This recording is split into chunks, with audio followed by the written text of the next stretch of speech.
L'Olot ha estat el primer equip en assaltar el camp de l'Espanyol B, on feia gairebé un any que el filial blanc i blau no hi perdia.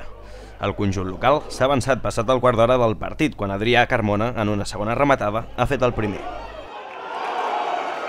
Ja per nosaltres jo crec que hem estat molt bé, molt bé. Jo crec que no hem donat opció, tot i que ells han arribat, i han generat alguna arribada, però hem estat intensos, hem generat possessions llargues, hem arribat a l'àrea, hem pressionat la pèrdua molt ràpid i hem aconseguit els dos gols, però a la segona part té tot el mèrit l'Olot d'haver fet aquests 3 gols i de la manera que ho ha fet i se'ls ha de felicitar. El gol encaixat ha fet reaccionar els garrotxins, que han gaudit d'ocasions per igualar el marcador. Però quan més a prop semblava l'empat, Marroc, amb un xut llunyà que ha fet un efecte estrany, ha marcat el segon per l'Espanyol B.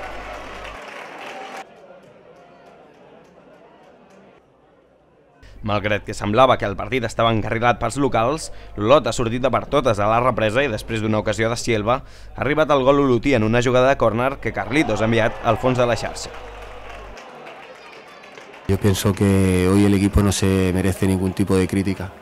Yo creo que lo único que tiene que hacer la gente hoy es entender el esfuerzo mental que ha hecho el equipo para poder hacer la gesta que ha hecho, que es remontar un 0-2 a un equipo con el potencial y con los resultados que había tenido aquí en casa, ganando holgadamente a muchos rivales.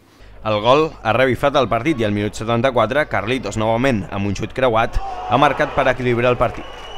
L'empat ha donat ales a l'Olot i quan faltaven 5 minuts, una gran jugada personal de David López, en què ha marxat de la defensa blanca i blau amb sotana inclosa, ha capgirat el partit pels visitants fent el 2-3 definitiu.